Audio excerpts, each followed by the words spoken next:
Thank you very much. Thank you, organizers, for inviting me. So, since this is the last talk, I will try to make it very simple, and I don't have to cover all slides. Okay, let's see what we're going to talk about. So, what is Hamming? So, Hamming cube is negative 1, 1 to the power n. These are vectors of length n, and each coordinate takes two values, plus or minus 1. N is the dimension of the Hamming cube. Sometimes people call it boolean cube. In my talk, I'm going to have functions on the Hamming cube, which will be complex valued.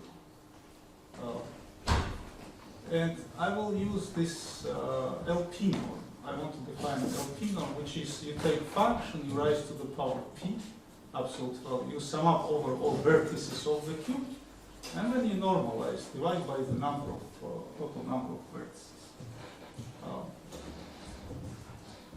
And sometimes I'm going to denote this average as an expectation, average of the absolute value of the function. So one thing is that every function on the Hamming cube you can write as a Fourier-Walsh series. So you can write as the sum over all subsets from 1 to n. There are complex numbers, coefficients, a, s, indexed by set s, and ws of x. What is ws of x? Okay, so as is a complex number, and ws of x is the Walsh, what we call Walsh function. So ws of x, which has n coordinates, you can write by definition it's product of those coordinates, so that j belongs to s. So the value is always plus or minus 1. And usually you should think of it as a frequency. If s has large cardinality, it's high frequency. If s is just one element set, it's just x1, it has low frequency. And these numbers as you can calculate, they are Fourier coefficients of the function f, and you can calculate in a standard way as f times the Walsh function, then you take the expectation. You can check that with this linear product, ws is the orthonormal basis on the Hamming cube. And whenever every function you can write as the sum, every sum represents function, there is one-to-one correspondence. So you can think about functions as polynomials on the Hamming cube. So for any z complex number, I'm going to define an operator. Operator, it acts on the function as follows. It takes the function, and these Fourier coefficients, it multiplies by z to the cardinality of s. So it's a Fourier multiplier, one way to think about this operator. It's a linear operator. And z is a complex number. For example, let's take one function like this. It's on the Hamming cube of dimension 3.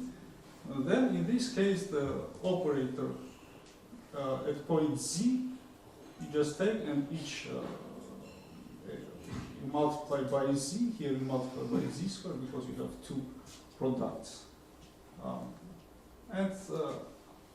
When z is e to the negative t, usually this is denoted as e to the negative t to the power delta.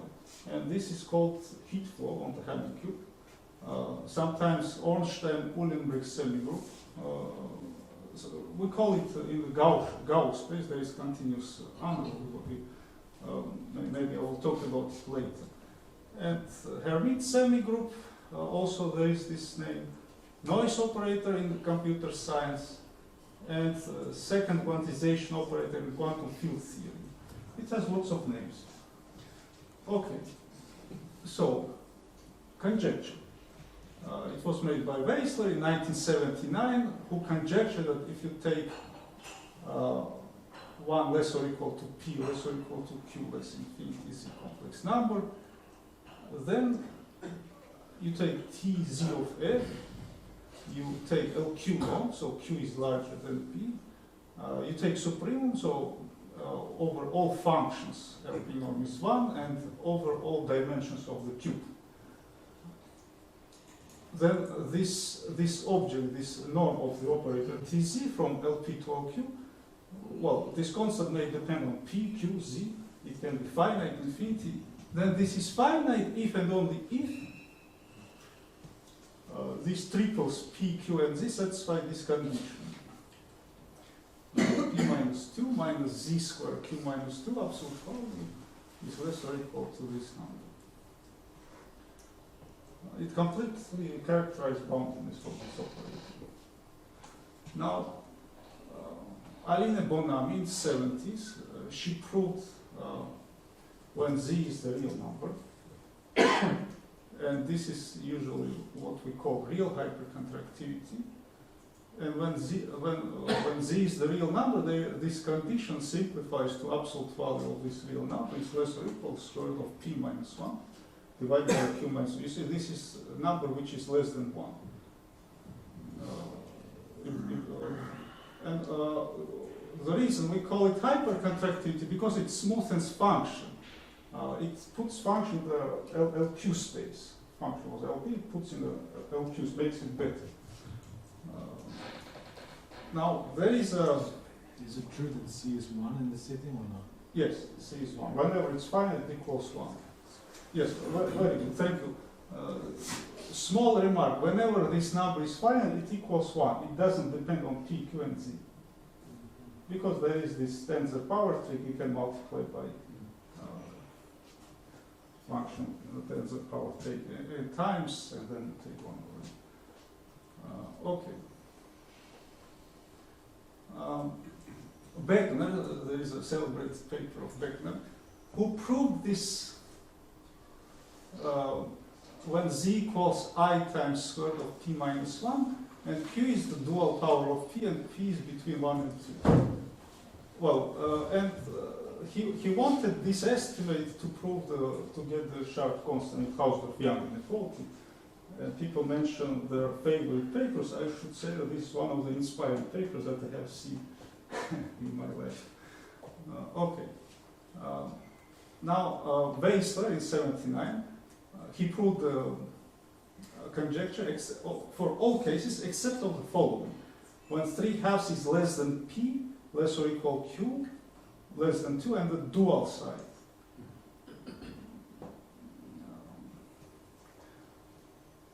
And the theorem, joint work with Fedja Nazarov, is that the conjecture holds true. It's true. So we resolve this case. Okay, maybe I should talk about historical remarks of hypercontractivity. There are around 3,000 papers in Google Scholar, so I will not mention. Maybe I want to put this at the end of the talk. I want to show you some applications of the complex hypercontractivity. Yes, this remark that we mentioned, whenever C is finite, C equals 1. Okay, so let's talk about some applications. Alexander Wolberg today defined most of the objects, but let me just repeat. I want to define the Laplacian of the function. What it is, it's sum of the partial derivatives in direction j. In total, you have j coordinates, so you sum j from 1 to n. And each partial derivative is defined as you take the function, you subtract, you take the point x, but instead of j's position, you put negative sign. And you divide by 2. It's a difference in direction j, right? Divided by 2. You may wonder why it's first order, why you don't take dj squared. It's more. That's how people define it. You can put dj squared, it equals dj. If you apply dj, you get dj. And one important immediate remark is that if you take this Laplacian defined like this one, the Walsh function, it's an eigenfunction with eigenvalue of cardinality of the set S. If you take cosine and x differentiate twice, you get n squared. Here you get s, not s squared. And there is a question which Mendel now asked in 2013. is it true that for any p between 1 and infinity, Laplacian of f LP0 is greater or equal some constant Cp, finite, times d, times LP0 of f? What is d? D is, it's involved in the definition of the function. You take sum over all subsets whose cardinality is at least d, at least on high frequencies. So it doesn't have terms of low order terms in the Fourier series representation. So if you write your function, if you take the Laplacian, what you do, you just put the Fourier multipliers, which is absolute value of s. Is it true this is greater or equal Cp times d times L? And independent of n, there is no n in this problem. And this question is open. We don't know the answer to this question. And they ask another question, which is also related to this reverse Markov-Bernstein inequality, if you want. For trigonometric polynomials, this is true. There is a simple proof. So another question is question 2, which implies question 1, and that's the reason they asked the question 2. Maybe question 2 is easier to solve. Is it true that for each p between 1 and infinity, now you do the following. You take your function, but you put the following multipliers, e to the negative t absolute value of s. It's a heat semigroup. And you sum up over all s greater or equal to d. Is it true that it decays e to the negative t, some constant Cp, times d, so if you would have put the lowest c, and then times again the norm of the function. Again, for functions which live on frequencies greater or equal to d. Is it true that this is true for all t? And this is known as heat smoothing conjecture, and this question would imply this question. There is a standard way of integrating this inequality to get question 1. And we don't know nothing about this problem. No, we know something. I'm going to mention. For example, question 2 holds true when d equals 1. And it also holds true if your polynomial has not only frequency bounded from below, but also, say, frequency bounded from above. Yes, I'm going to write this theorem.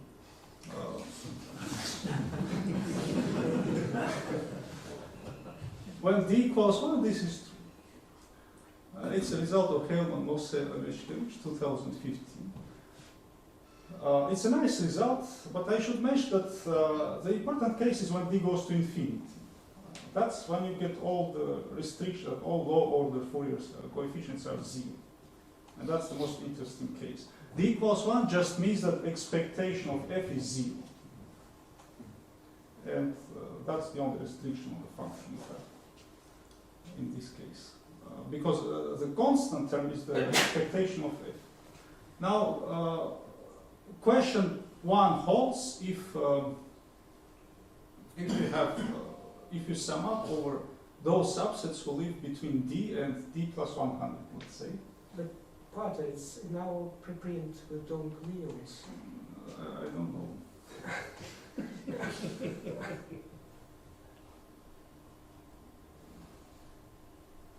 Notice. No, I have seen your preprint, but it's not this result. It's not there? No, it's not this It's result. okay. Okay, let's talk about it. But this is some partial result. When the function lives on narrow frequencies, you can get the question 1. Okay. Theorem. What we can prove using the previous conjecture is that Laplacian f to the power LP0 is greater than some constant Cp d to the 2 minus alpha p. What is alpha p? Alpha p is this number. It's not 1 if you subtract. I will explain why did I write in this strange way. I could have just plugged 2 minus 1 is 1. But the reason is that I just want to tell you where does this alpha p come from. When q equals p, this condition on pqz that I wrote, you can say what is the subset on Z. It's a following subset. So on the complex plane, it's an intersection of two circles. This is 1 and this is negative 1. It's an intersection of two circles, and the domain of admissible Z's which satisfy boundedness condition. And alpha P is this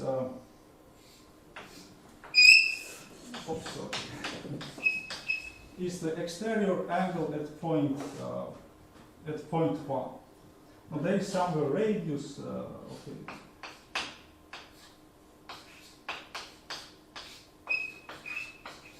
If you break the chalk in half, it will stop quickly. Yes, another issue is that I think nobody sees whatever I do. Anyway, it's just exterior angle of a domain which comes from this condition at most interesting critical point 1. But this is not sharp. We know, for example, there is a theorem of Mayer which says that when P is greater or equal to 2 times 2 plus square root of 2, you can put d to the power 1/2. And 1/2 is much better than this number for this power p. However, when p equals 2, this becomes exactly 1 and you recover the right growth. Okay, and this is better. Another application, let's define the gradient of the function. It is square root, sum of the partial derivatives square, and again, let's copy past this number. There is a result of myself and Eskenazis, which says that if you take a function of low degree, degree d, this should be called a polynomial of degree d, then the Laplacian FLP norm is less or equal to 10 times d to the alpha p. And this is the maybe analog of the Bernstein inequality in the for trigonometric polynomials. You can prove it with n square, and here it's with this power. And we can also get the same inequality for the gradient. When p is greater than 2, alpha p over 2, and when p is between 1 and 2, we get alpha p over 2, but with logarithmic logarithm in front of. The reason is because there is no risk transfer boundedness when p is less than 2. That's the reason. And moreover, this is sharp when p equals 2 and when p equals infinity. So it interpolates in a sharp way the endpoint cases. Maybe it's sharp. But we believe that question that can one put here d, not without any power, just d. Is it true? This is also equal d with some universal constant. And square root of d with some universal constant. We don't know. For example, I want to mention a connection. There is a Freud's result in 71 in approximation theory, which says that if you take polynomial on the real line of degree d, and you calculate LP norm of the derivative with respect to the standard Gaussian measure on the real line, it's bounded some universal constant times square root of d over p. P is this pth power. For all polynomials, this is the standard Gaussian measure, and this is the way LP norm is defined. And why am I mentioning this result? This estimate by central limit theorem implies the corresponding estimate. The corresponding estimate in Rn of any dimension with these bounds for polynomials from Rn to R with respect to the standard Gaussian measure, and this is just one-dimensional case, and you see that it's better. It's square root of d as we ask, and Freud got with square root of d. But in arbitrary dimensions, we can get this d to the alpha p over 2. And, well, maybe the natural conjecture is that maybe the same bound should hold on the Hermite, on its discrete counterpart. We know that this is not true, because when p equals infinity, d is sharp. alpha, when p equals infinity, what do you get? This is pi over 2, right? 1 plus 1 is 2. You get 1. We get d. And this is sharp on the Hamming cube. So this is the one example where the discrete case is different from the continuous case. Okay. And the proofs of Freud's inequality, they don't apply to the Hamming. They don't even extend to the higher dimension. They are very much one-dimensional. There are 5 different proofs, and they are all one-dimensional. Maybe 4, I don't know. Anyway, the question is, let's take the function of degree d, can we put square root of d? That's what I asked. We don't know this answer to this question.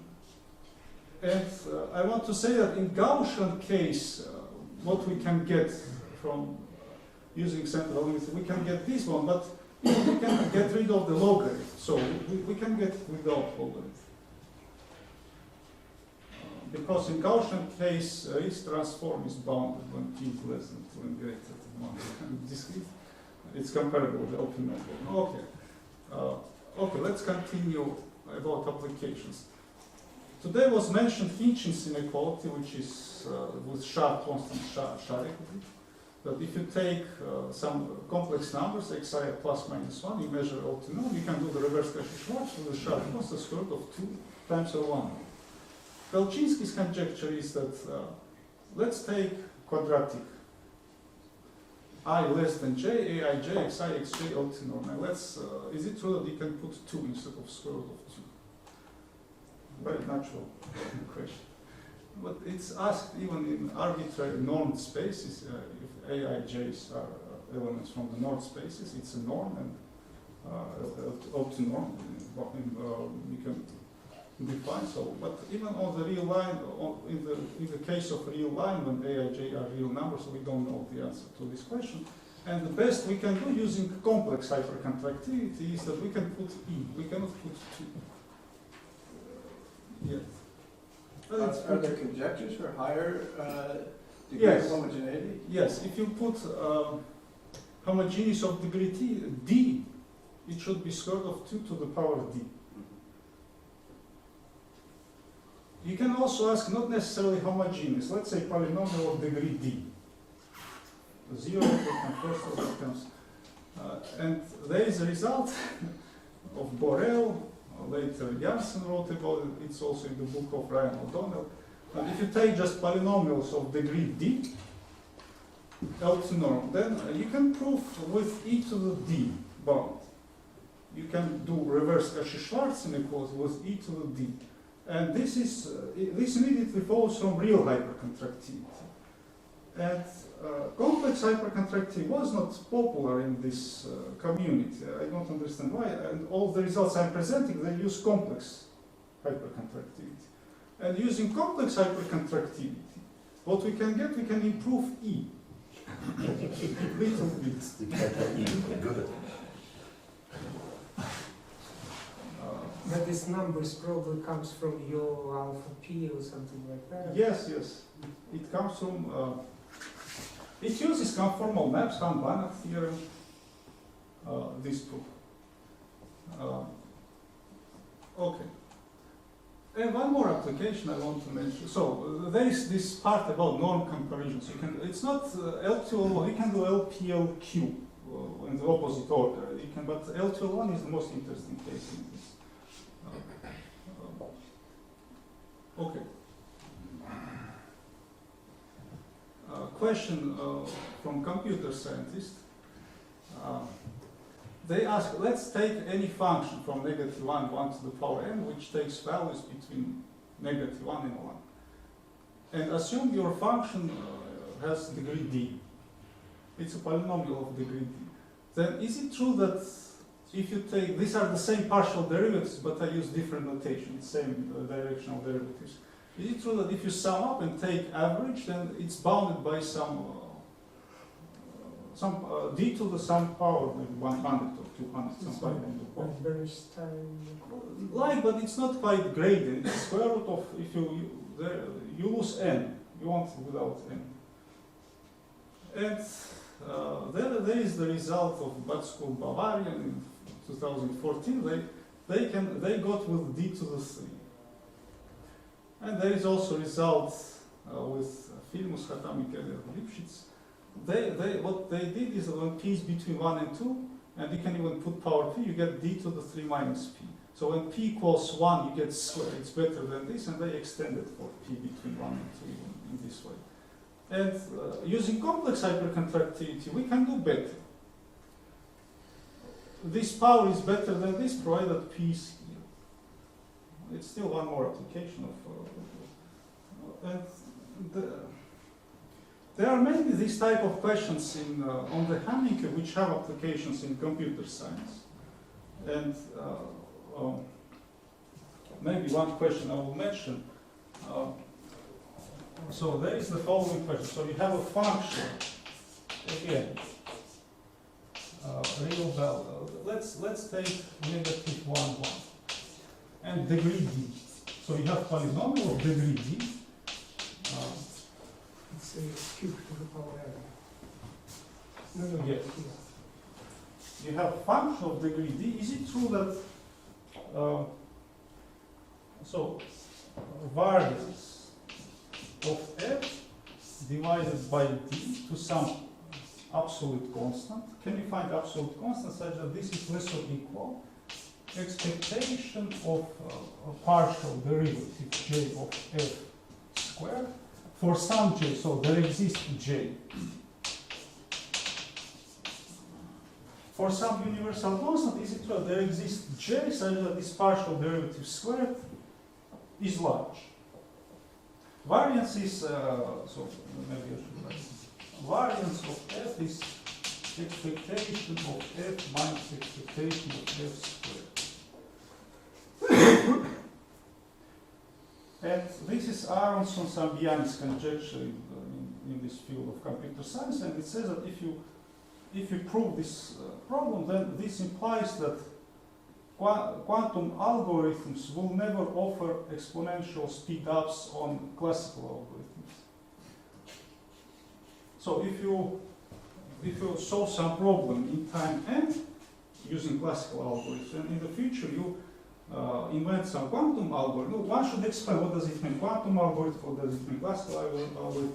You will never improve exponential. Whenever there is a quantum algorithm which does the job in time n, I will always find classical algorithm which does the job in polynomial in time polynomial of n. And this is, I think, a very important conjecture. And if you look there, they look the similar, this type of questions about polynomials. Except there exists j, and this is something that we don't know how to approach to this type of problems. When there is, what does it say? It says that there is influential variable, which is the most influential. Okay. Now, let me say a couple of words about the proofs of this conjecture. The first step is very standard. It says that the following are equivalent, this abbreviation. The operator is bounded with some constant greater than 1 for any f and for any n. This is equivalent that the operator is bounded for any with constant 1 for any f and for any n. And this is equivalent that this operator is bounded for any f on the cube of dimension n plus 1. That's the question. And this knows everybody. It's not something new. Everybody knows that this was, one should solve this problem. And what is this problem on the cube of dimension -1, 1? It is equivalent to this following 2-point inequality. It was like Beckner, right? It was actually Bonami. Bonami did in 70s, and Beckner was in 75. But she probably she wrote no. She did it when z is real. She wrote this inequality, and when z is real, she clearly holds if and only if when z absolute value of z is less or equal square root of p minus 1 divided by q minus 1. It was in 70s, and this paper was written in French language, and on the west side it was in a very good book. And it was exactly the same argument, inductional dimension. First she proved this 2-point inequality, then she wrote inductional dimension, and then she got in the arbitrary cube of dimension n.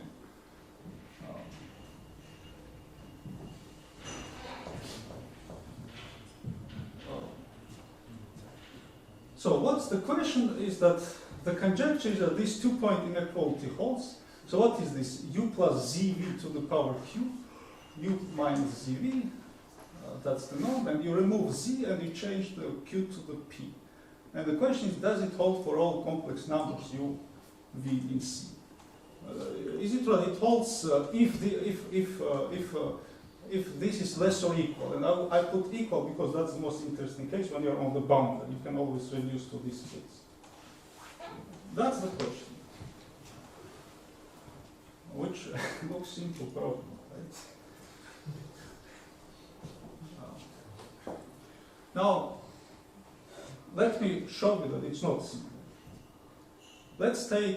Let's use all, by homogeneity, you can assume that u equals 1. Let's make this change of variables.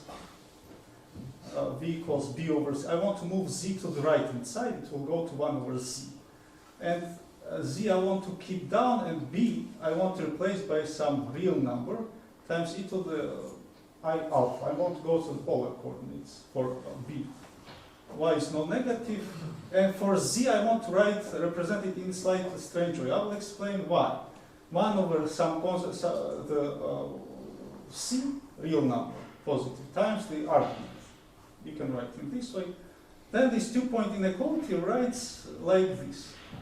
1 plus c times, you see this is p. P now I switch the inequality. C times y e to the I times t plus a minus the same thing is greater or equal 1 plus 1 e to the ia minus the same thing, power q. For you want to show it for all y greater or equal to 0. And the restriction on c and t and p and q is this restriction that we wrote. Next, consider just one case when they are greater than 2. Taking into account all symmetries, everything, and you can reduce this to the case when this a is between 0, a plus t is less or equal to pi over 2, and y is 1, 0. You can reduce to this case. And then you can rewrite the inequality, if you rise to the absolute, it's a complex number, right? P over 2, you can put square inside, you can write, you want to prove this inequality. Now what is C? C was this one, Z is 1 over C, right? Where is Z? That's the condition on Z, and Z was 1 over C e to the t. You can solve this equation, you can find C. And C is this. It's this square root. It's a pretty long expression, there is double square root. And you want to take this C, plug in this 2-point inequality, and the question is to prove it. When you see this long expression, you don't want to prove it. Let me tell you what kind of obstacles arise. First of all, if you plug this C, and you take y goes to 0, constant coefficients cancel. There is no first order coefficients in y cancel, second order coefficients in y cancel, third order coefficients in y cancel, and there are fourth order coefficients. And fourth order coefficients are in the right direction. So coefficient in front of y to the power 4 is non-negative. Infinitesimally, this is true. So if you try to write some simple inequality, maybe Bernoulli put power inside, you already destroy this, you start destroying this part.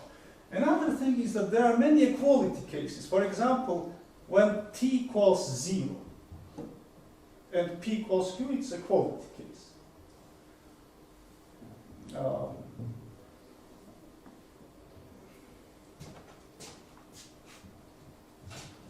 And when p equals q equals 2, this is always equality case.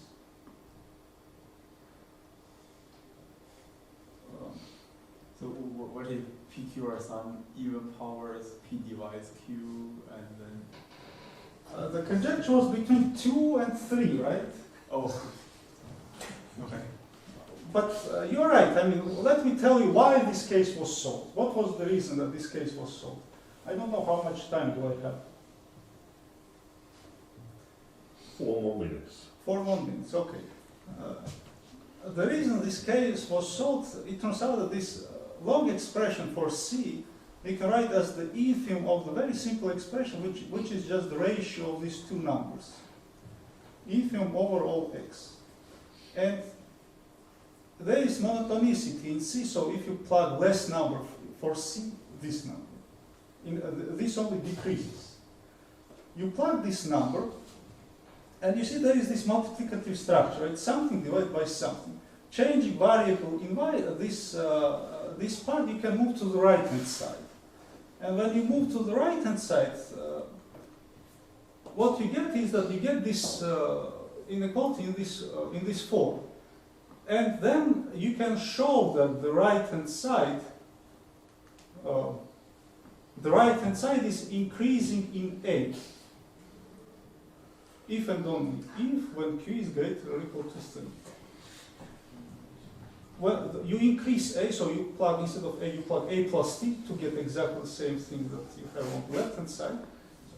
But still P and Q are different. Then you start decreasing Q, and it's in the right direction, Gauss monotonicity. And this argument works only when Q is greater or equal to 2, because luckily this was increasing in this argument, this expression. And when, okay, but when, in this case, it's not increasing anymore, and you need to come back to the previous inequality, and you need to come up with completely different ideas. Okay, I think I will stop here.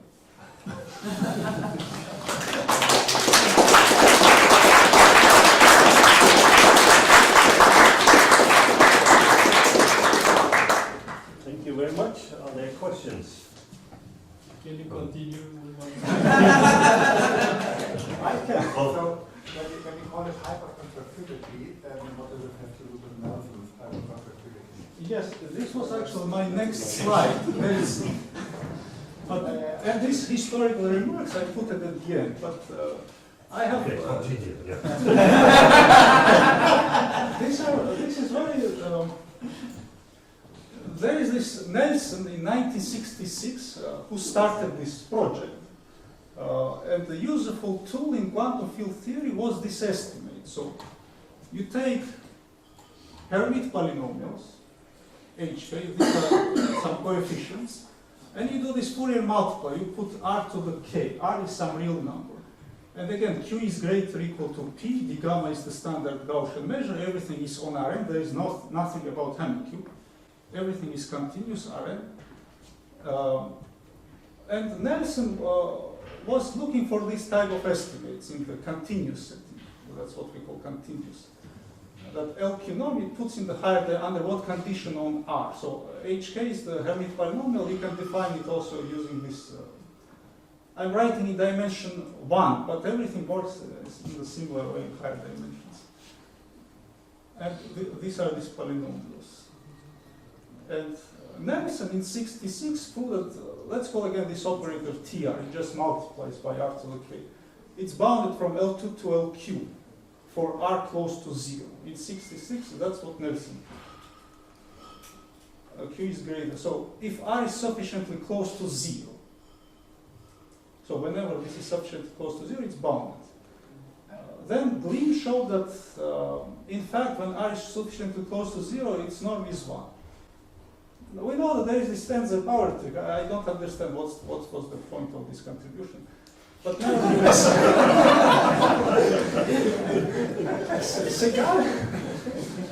Segal proved that, in fact, it's enough to check boundedness when dimension is 1. Minkowski's inequality, that was this part. And finally, Nelson in 73 proved that its norm is 1 if and only if when R satisfies this condition. And you recall this Bonami's result in 70. And Nelson got still prize because of this, and they were not aware of Bonami's works. Because she wrote it in French. Yes, that's the Bonami, and she did it on the Hamming cube, but the same condition. And that's the Bonami inequality I wanted to mention. And boolean, this is boolean case, what we call, implies Gaussian by central limit theorem. So if you take this type of symmetric functions, Ws, S over all subsets, cardinality of S is L, and normalized properly, then these symmetric functions on the Hamming cube, they converge to the Hermite polynomials who exceed the standard normal 0, 1 Gaussian random variable. And this inequality just converges by central limit theorem. If you scale it like this, choose coefficients properly, and then you recover Nelson's result. Hamming cube implies Gaussian.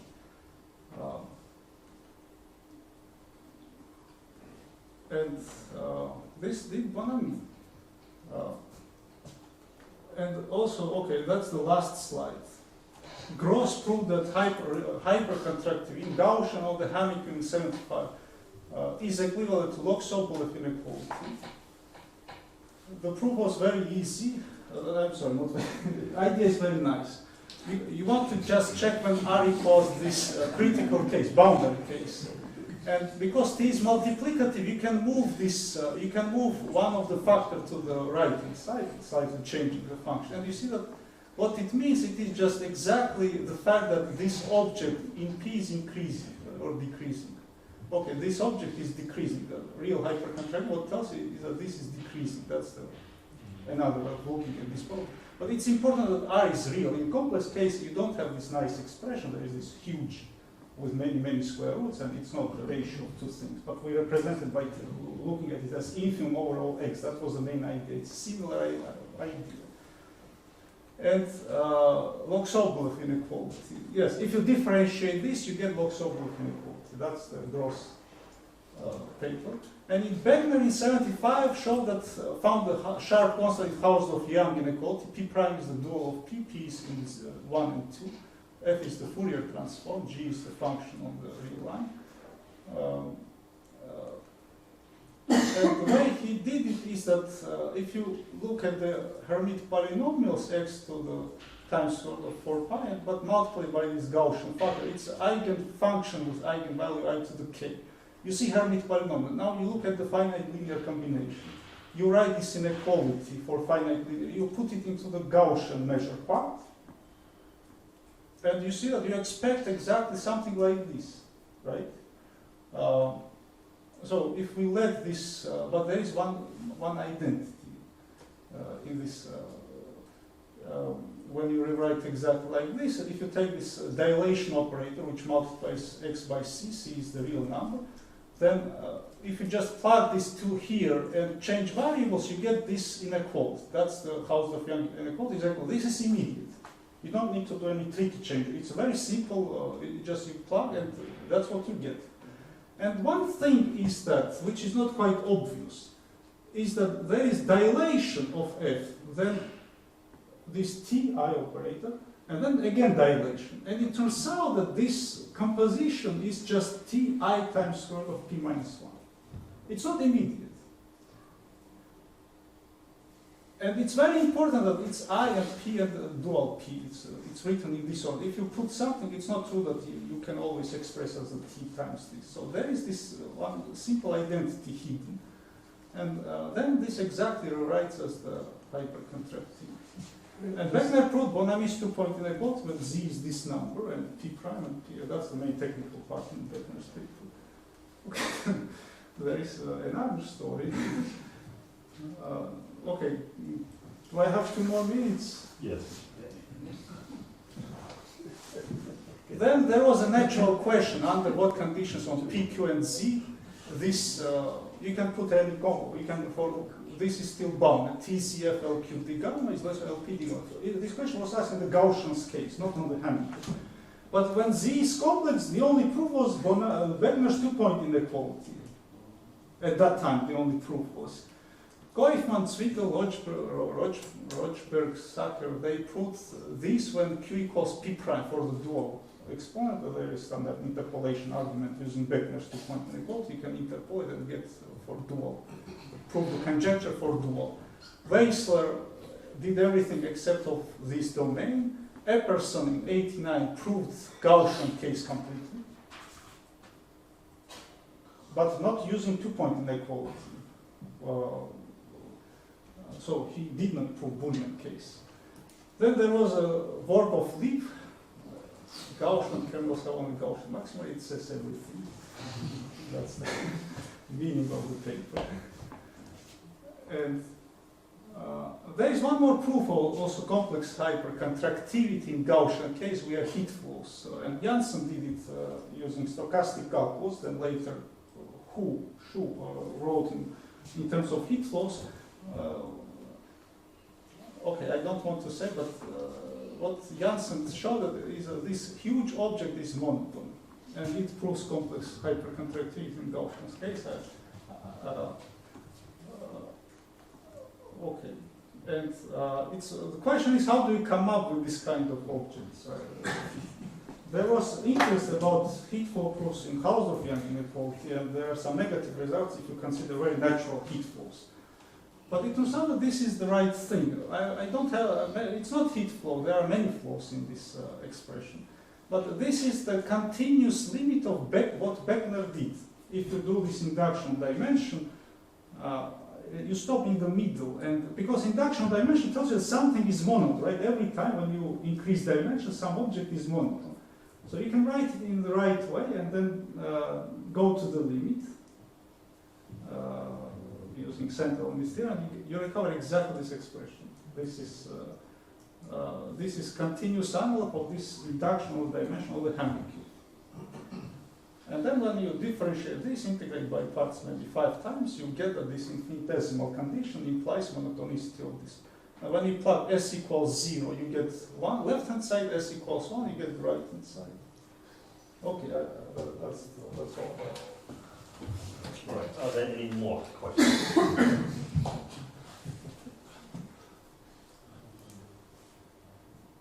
Okay, then thank you again.